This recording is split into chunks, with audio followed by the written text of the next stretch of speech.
मुझे अपना पूरा जन्म याद है।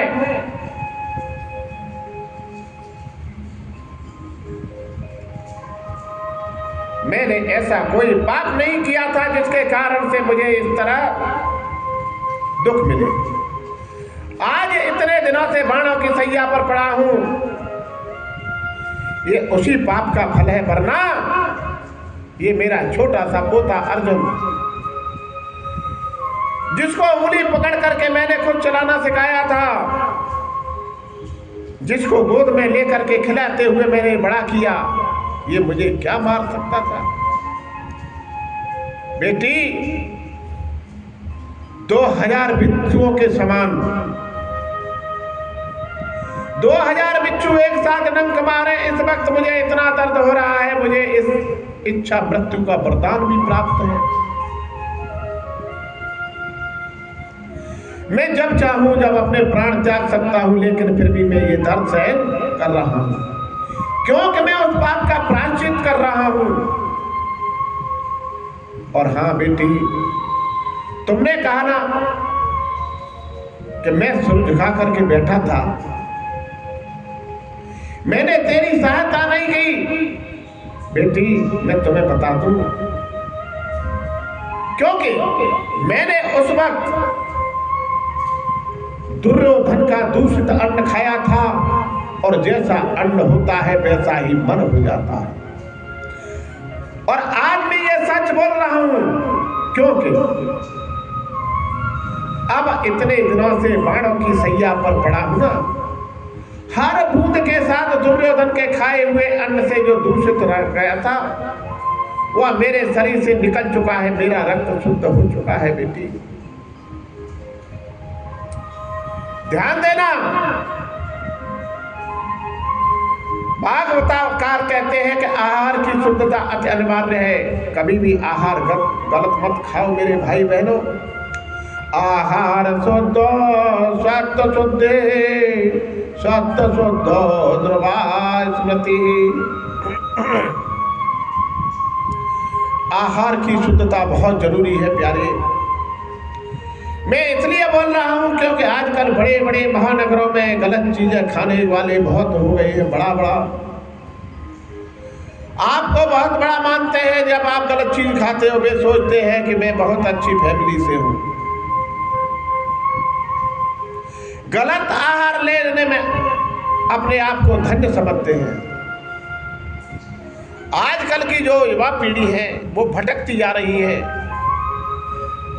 कई लोग ऐसे भी तर्क देते हैं कि मांस में ताकत ज्यादा होती है। अरे मैं तो ये कहता हूं कि अगर मांस में ही ताकत ज्यादा होती तो शेर बगैर तो मांस ही ज्यादा खाते हैं, उनमें वो ताकतवर क्यों नहीं हो गए?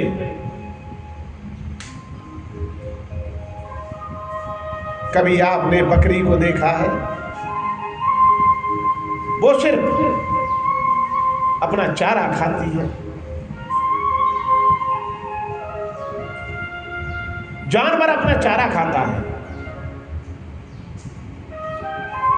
लेकिन बारे इंसान, तू अपने धर्म से डिग चुका है, अपने आहार से को छोड़ चुका है। मैं तो ये कहता हूं कि बिल्ली तो सारा जीवन चूहा खाती है। यदि मांस में ज्यादा ताकत होती तो बिल्ली हाथी क्यों नहीं होती? और हाथी बेचारा कभी मांस नहीं खाता, क्या कभी वो बिल्ली हो सकता है?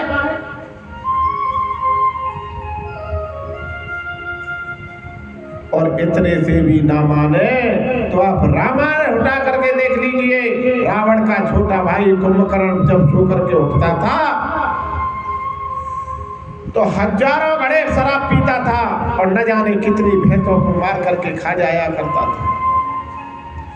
इतने मांसाहारी कुंभकर्ण को लंका के युद्ध के मैदान में हमारे हनुमान जी महाराज ने एक ही मुष्टिका से उसका अंत कर दिया। वो जमीन पर धराशायी हो गया। सोचो किसमें ज्यादा ताकत है? एक फल फूल खाने वाले में ज्यादा ताकत है या एक मांस खाने वाले में? अरे मुझे लगता है कि रावण के कुछ खानदानी लोग बचे रह गए होंगे, वे ऐसी बातें करते हैं। बाकी अन्य कोई पशु, अन्य कोई जानवर अपना आहार नहीं छोड़ता। शेर कितना भी कमजोर हो जाए, बूढ़ा हो जाए, भूखा ही क्यों न मर जाए, घास नहीं खाएगा, वो मांस ही खाएगा। लेकिन बाहरी मानव एक ऐसा है कि सुनाई पड़ने लगे तो वो अपना आहार ही बदल देता है।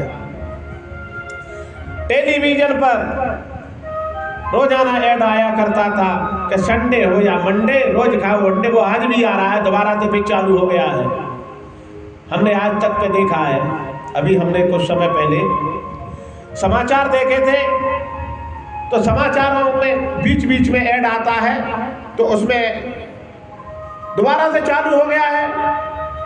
पता नहीं महाराज किसी भक्त ने पहले अर्जी लगा करके, एप्लीकेशन लगा करके बंद करा दिया होगा, लेकिन अब पूरा फिर चालू हो गया है। मैं तो ये कहूंगा कि भक्त लोग इस चैनल की शिकायत करें और पुनः इसको बंद करवाएं।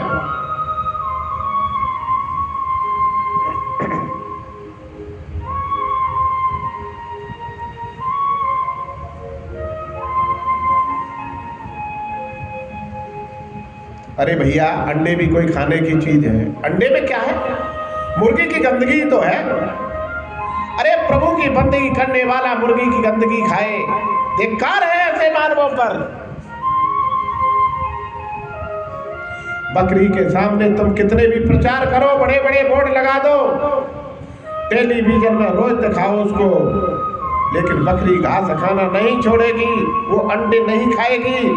लेकिन मानव, अरे वारे मानव एक ऐसा मूर्ख प्राणी है, प्रचार के बल पर उसको कुछ भी खिलाया जा सकता है। कैसी कैसी चीजें खाने में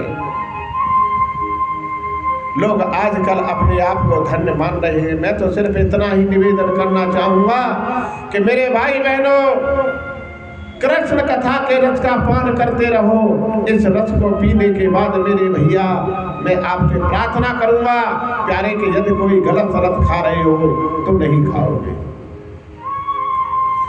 भारत के लोग यदि गलत चीज खाएं तो उनके जीवन को धिक्कार है। हम भारतीय ऋषियों की संतान हैं।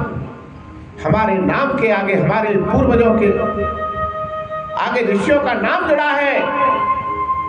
जहाँ डाल डाल पर सोने की चिड़िया करती है बसेरा, वो भारत देश है मेरा, वो भारत देश है मेरा।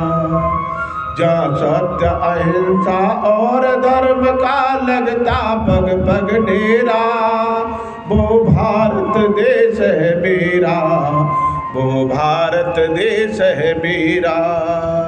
जहाँ सूरज सबसे पहले आकर डाले अपना डेरा, वो भारत देश है मेरा, वो भारत देश है मेरा। ये धरती जहाँ ऋषि मुनि जपते हर नाम की माला, जहाँ हर एक बालक मोहन है और राधा एक एक बाला। प्रेम की बंसी जहाँ बजाता आए शाम सवेरा, वो भारत देश है मेरा, वो भारत देश है मेरा। बोलिए राधा रमण बिहारी लाल की जय।